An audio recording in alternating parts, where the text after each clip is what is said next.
আখলাক নবীজির আদর্শ থেকে আমরা দূরে সরে গিয়েছি, যার কারণে আমরা আযাবের মধ্যে পড়ে গেছি।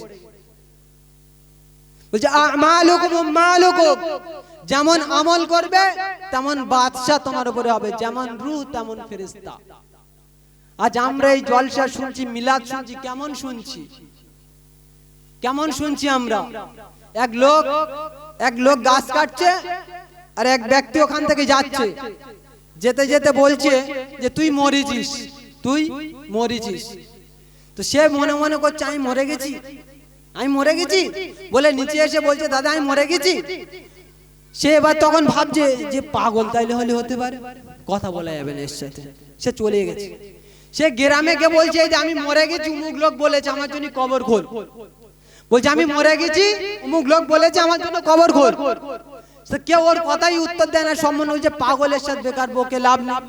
তো সে কি করেছে দেখছে কেউ কবর খোলে না, একটা কোদাল নিয়ে নদীর চড়ে চলে গেছে, গিয়ে নিজে কবর খুলেছে, খুলে নিজে কবরের মধ্যে শুয়ে আছে। ও মরে গেছে, ওই নিয়ে শুয়ে আছে। ঘটনা বড়, একটু শর্ট করে দিচ্ছি, শিক্ষণীয় ঘটনা, আশরাফ আলী থানভী সাহেব রহমতুল্লাহ কিতাবের ঘটনা। তো ও শুয়ে আছে, তো শুয়ে থাকার পর তখন এক ইংরেজ ব্যক্তি ওখানে ওই নদীর ঘাটে নৌকা থেকে নেমেছে। নেমে দেখছে যে ওর এটারচি নিয়ে যেতে হবে, কুলি দেখতে পাচ্ছে না, দূরে দেখে একটা কোদাল আছে। তো মনে করছে তাহলে কোদাল একটা আছে মানে নিশ্চিত এখানে লোক আছে, বলে সামনে গিয়ে দেখে গর্তের মধ্যে লোক শুয়ে আছে। বলছে ওর আমার মাল যা নিয়ে যেতে হবে, ওর না। ও উঠবে, ও মনে মনে ভাবছে আমি তো মরে গেছি, আমি কেন উঠবো।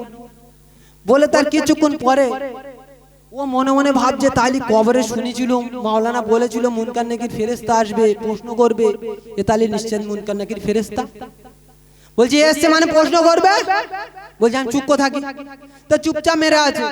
তো এই ইংরেজ লোক রেগে গেছে, যে কোমরে এক লাথি মেরেছে। বলছে ওর না, ও তাড়াতাড়ি উঠেছে, উঠে বলছে কি হয়েছে, বলছে এটারচি কোটা নেই আর রসগোল্লা হাঁড়িটা নেই, বলে গেছে। তার ঘরে পৌঁছে গেছে, তো ওর হাতে দুটো রসগোল্লা দিচ্ছে, দুটো রসগোল্লা দিচ্ছে, বলেছে যা বাড়ি চলে যা। ওই রাস্তা দিয়ে ও বাড়ি আসছে, আর এক জায়গায় জলসা হচ্ছে। বলছে মানুষ যখন মরে যাবে কবরে মুনকার নাকির আসবে, তিনটে প্রশ্ন করবে, মান দীনুকা মান নবিয়ুকা ওমান নবিয়ুকা ওমান দীনুকা।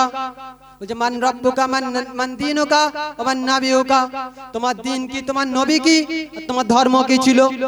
ও তাড়াতাড়ি স্টেজে উঠে বলছে মাওলানা মিথ্যা কথা বলছে। বলছে কেন, বলছে আমি মরে গেছিলাম আর মুনকার নাকির এসে আমার কোনো প্রশ্ন করেনি। বলছে কি করেছে, বলছে কোমরে এক লাথি মেরে তুলেছে, তুলে তার এটারচি কোটানে তার ঘরে নিয়ে গেছে আর দুটো রসগোল্লাতে ছেড়ে দিয়েছে। এই তিনটে প্রশ্ন, বুঝতে পেরেছেন অবস্থা কোথায়। তো আমরা এই রকম ভাবে জলসা মিলাদ না শুনি, নিয়ত এটাই থাক যেখানে এসছি হুজুর মাওলানা বুজুর্গ মানুষ আসবেন, যা কিছু বলবেন সেটাকে ব্রেনে বসায়। যদি না বসায় দুনিয়া আরো ভয়াবহ। তা আমরা প্রত্যেকে আমলের নিয়তে শুনি, আর যারা এসছি তারা আমলের নিয়তে এখানে বসি। ওয়াখির দাওয়ানা আনিল হামদুলিল্লাহি রাব্বিল আলামিন।